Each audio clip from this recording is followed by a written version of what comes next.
pero no un futuro que es repetición del pasado, sino un futuro que es puro desconocimiento, puro requerimiento de una nueva visión.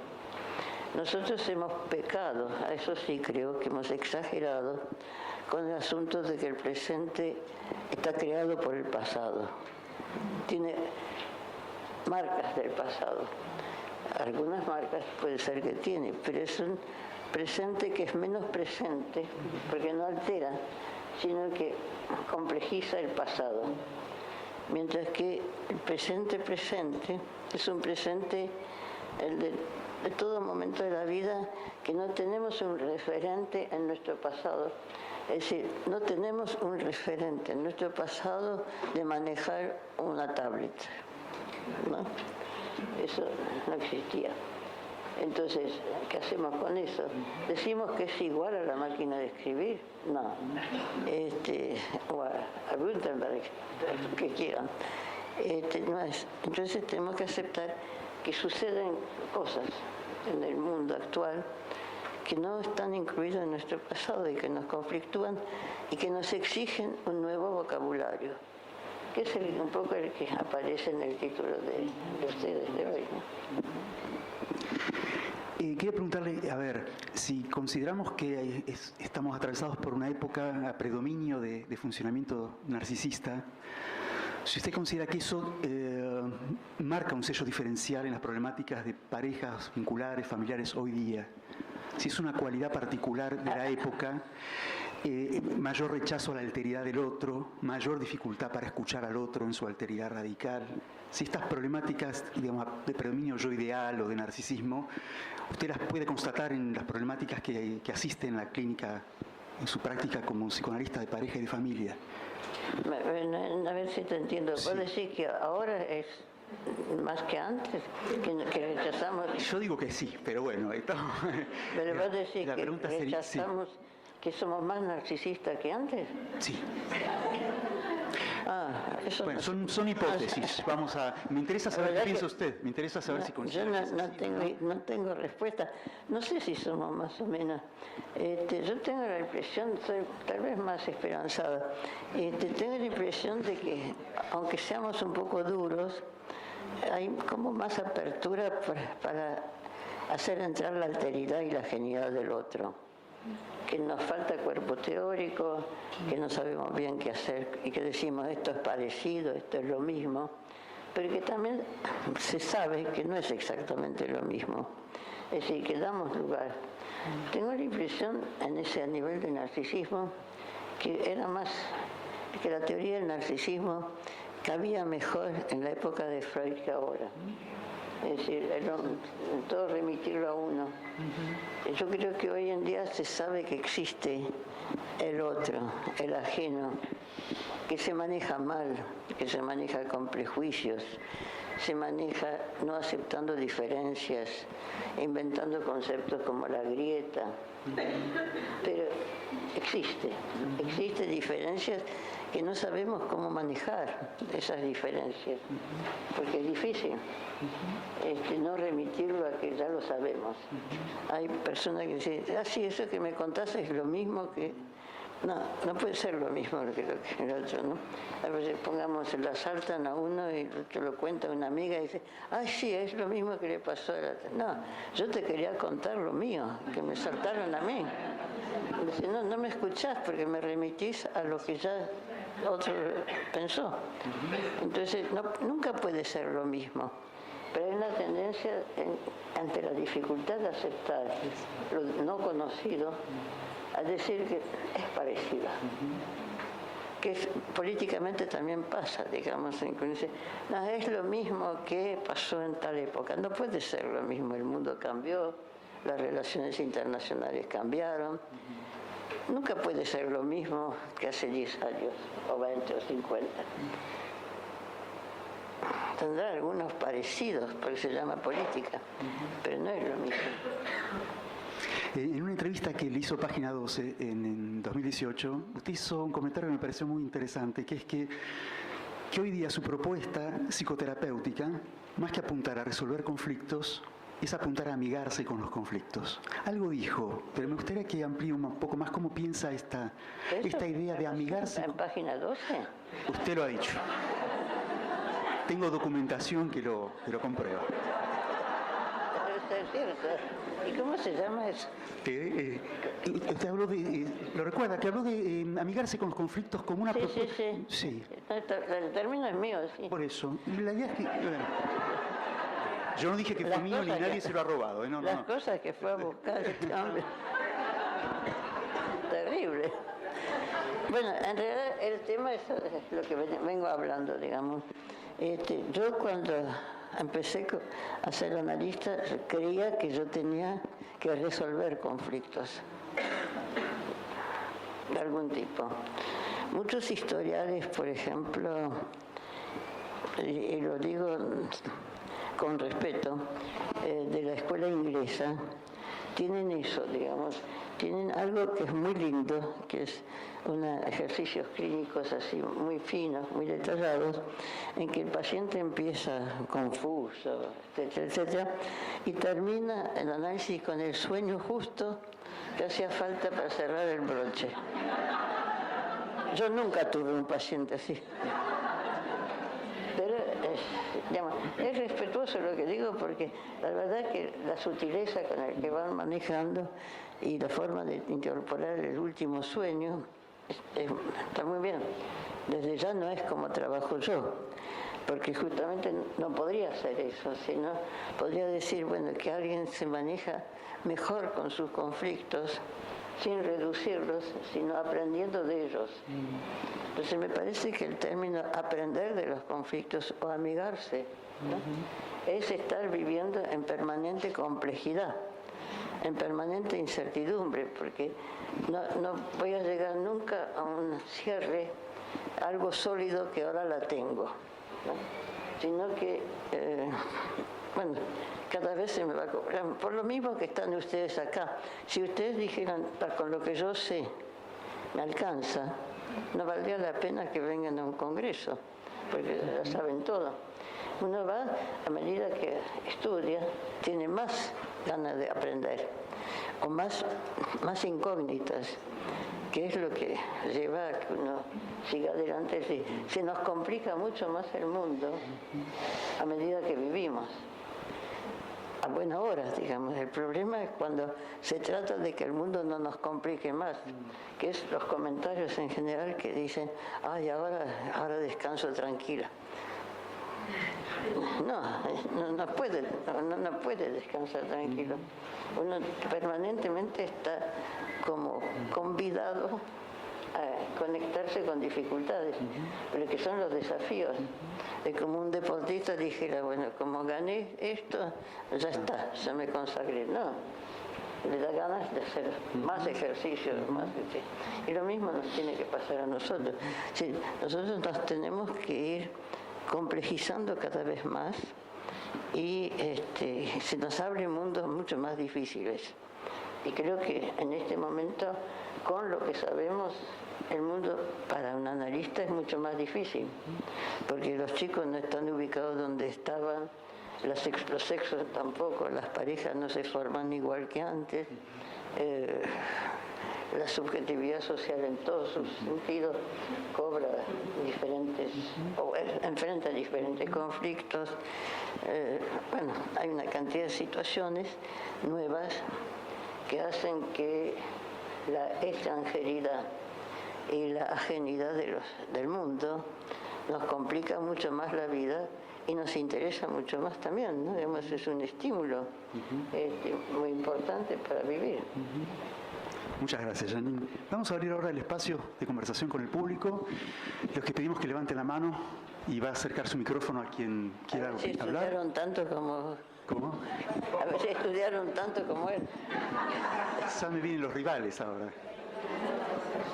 Bueno. Le voy a sacar el micrófono a ella y Sí. le damos ese. Sí, este pasa a ser suyo. Este pasa a ser.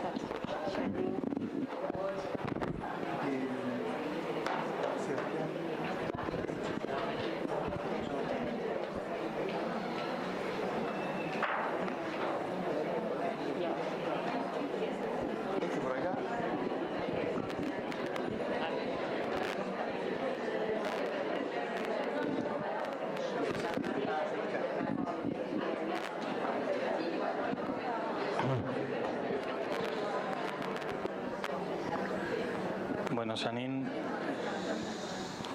como siempre, un placer escucharte. No me digas siempre, porque a mí el siempre no me gusta. Bueno. No, es cierto, Bueno, porque cada vez, cada presente. ahora sí me gusta más. Quería preguntarte, digamos, también por tu trabajo en Chile y demás, ¿qué capacidad tiene el cuerpo teórico del psicoanálisis, en este caso por ahí de esta doble cuestión con el cuerpo teórico del psicoanálisis vincular? ¿Qué capacidad tiene de operar o de intervenir en situaciones como sociales como las que está pasando ahora en Chile? En parte la pregunta es si se puede intervenir durante o habrá que esperar para ver qué producen los sujetos individuales y en los sujetos sociales. Bueno, contestarte ya es un ejemplo de lo que la dificultad sería. ¿Qué es lo que está pasando en Chile? ¿Sabemos lo que está pasando en Chile? Sí, sabemos lo que nos informan. Y de las informaciones, las que leemos con simpatía y con antipatía. Ya es un posicionamiento. Si estuviera en Chile en este momento, trataría de ir viendo cómo me ubico en una situación que no sé cómo pensarla. Hoy estoy esperando que venga una colega chilena que suele venir a pasar algún fin de semana para estar en grupos de estudio, eso. No sé si va a venir o no, no me escribió. Entonces pienso, ¿podrá venir? ¿No podrá venir? ¿Me va a contar la verdad? No existe la verdad. Políticamente no hay una verdad. Me va a contar algo que está pasando. Ahora, desde ya, si yo tengo un paciente, estoy atendiendo a alguien en Chile, voy a tratar de pensar con ese paciente cómo nos está afectando. A comparación de, por ejemplo, lo que pasó cuando fue la cuestión del 11 de septiembre en Nueva York, las Torres Gemelas, la IPA abrió un sitio después, o en Estados Unidos, la IPA, no sé, para que los psicoanalistas de Nueva York o en general dijeran cómo habían vivido ese 11 de septiembre. Y la mayoría de los analistas que se expresaron dijeron que, bueno, algunos tuvieron que aceptar que los pacientes hablaran un poco del asunto de lo que les había pasado para poder después empezar el análisis. Es una respuesta fuerte. Sería, bueno, toleramos un poco, pero análisis es para el mundo interno. El mundo interno sí puede ser la bomba atómica una metáfora de un exceso de pulsión. A mí esa interpretación me parece groseramente aberrante, ¿no? Entonces lo traigo por lo de Chile. ¿Cómo cada uno se va a ubicar con lo que está pasando en Chile? No lo sé, pero no lo voy a poder reducir a metáfora de las pulsiones. Con lo cual, por ejemplo, es necesario revisar el concepto de pulsión en cuanto a su capacidad de ser útil para pensar al sujeto social. ¿Es todo pulsional o es algo más? Entonces, yo ahí tengo una hipótesis que del espacio entre dos, ese espacio vacío, imposible de anular, nace una fuerza, que es lo que Deleuze llamaría el flujo, ¿no? Una fuerza que no es pulsión, porque es la fuerza que da para poder seguir estando juntos separados por ese espacio entre dos. Y que entonces no hay que modificar el concepto de pulsión, no modificarlo, anularlo, sino ver qué pasa. Entonces, pensando en Chile, digo, no sé lo que está pasando, veremos qué nuevas situaciones se crean, nuevas ideas se crean a partir de lo que está pasando. Personas que nunca pensaron políticamente, por ahí empiezan a pensar. Personas que se niegan a pensar políticamente lo van a reducir al mundo interno. Personas que no saben qué va a pasar y va a tener que incorporar nuevas ideas acerca de lo que es vivir en un país en que está pasando todo esto. Entonces, si uno está abierto a que esto que está pasando no es por un exceso de pulsión, un mal manejo de las pulsiones singulares, sino por algo que se sucede en el mundo social, en que hay diferencias que resultan intolerables y que se manejan a su manera. Puede gustarme, no gustarme, eso no importa, pero insistiría en eso. No sé si con eso te contesto. ¿Alguien más quiere preguntar?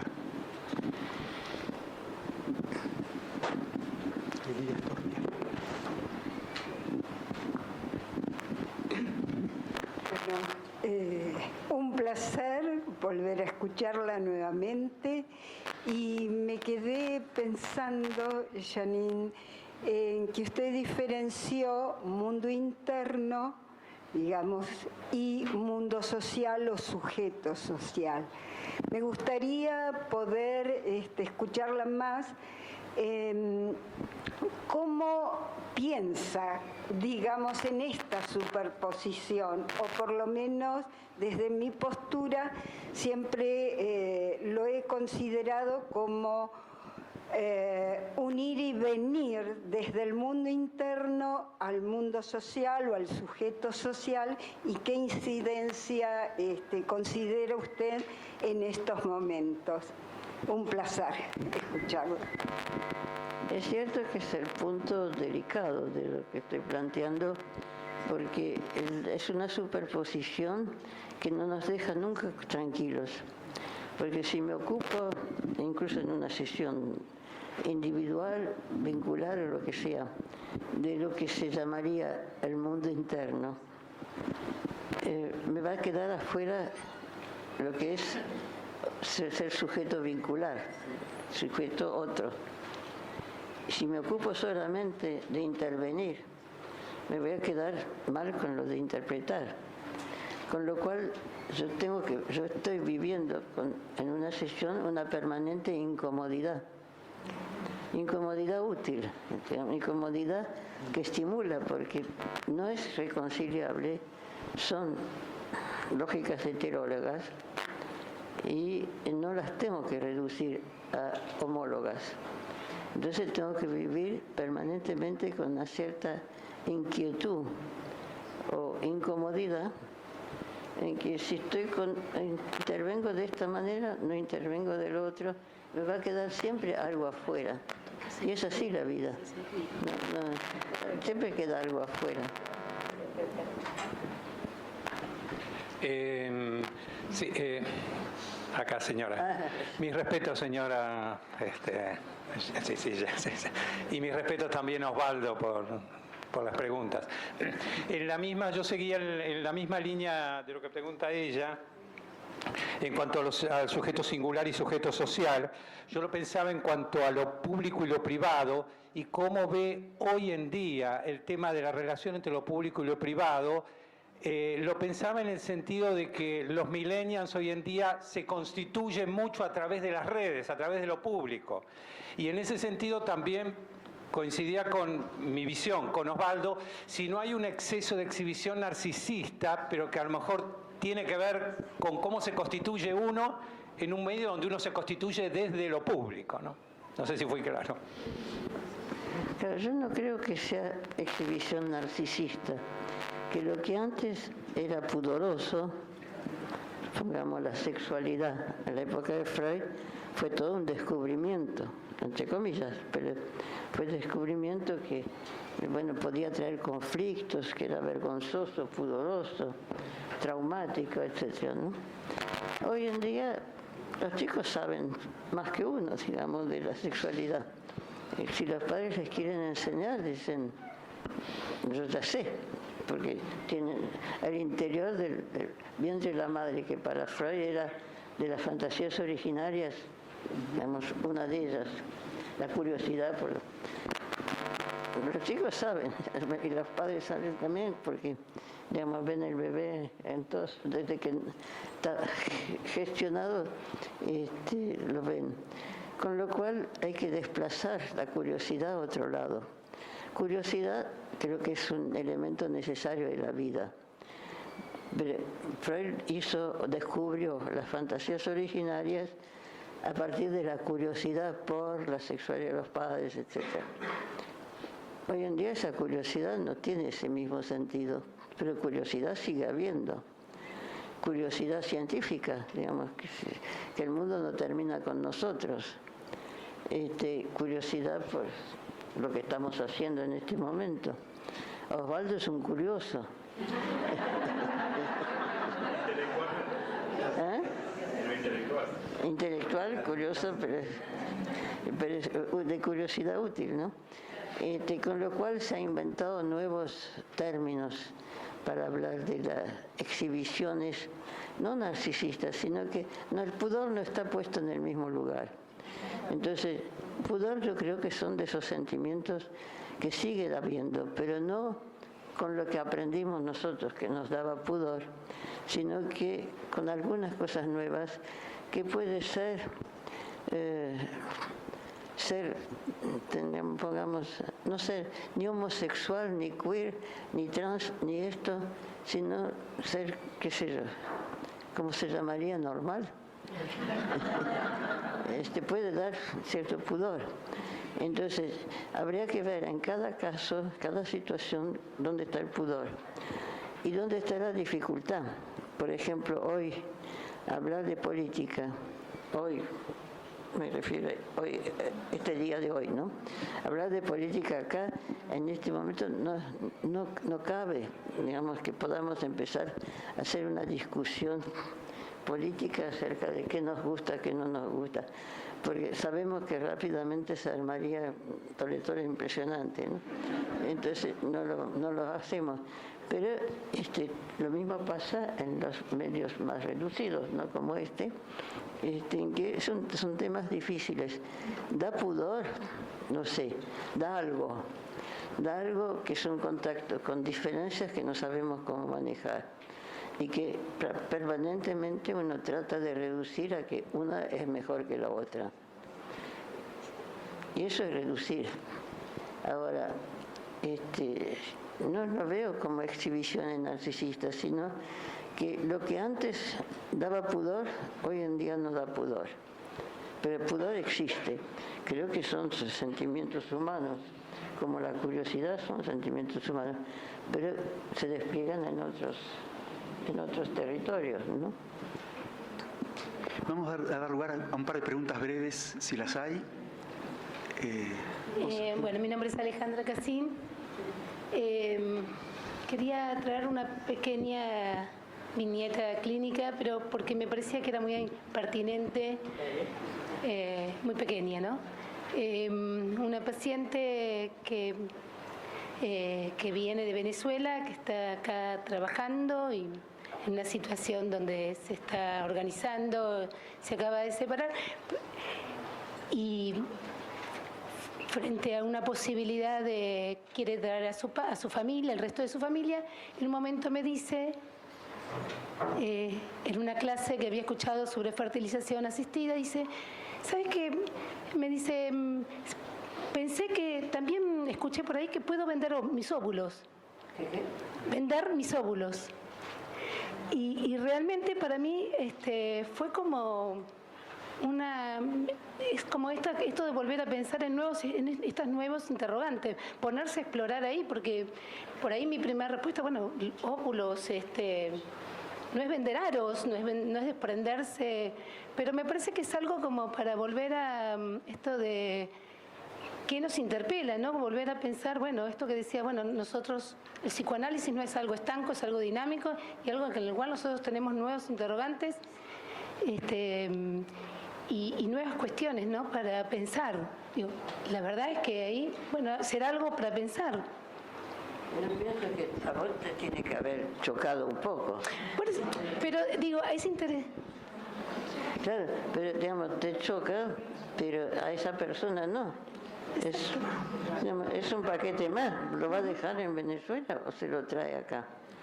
Entonces, eso te obliga a pensar, esto va con el Edipo, con la filiación, con las transmisiones transgeneracionales, con las identificaciones, las líneas identificatorias lineales, digamos, ¿no?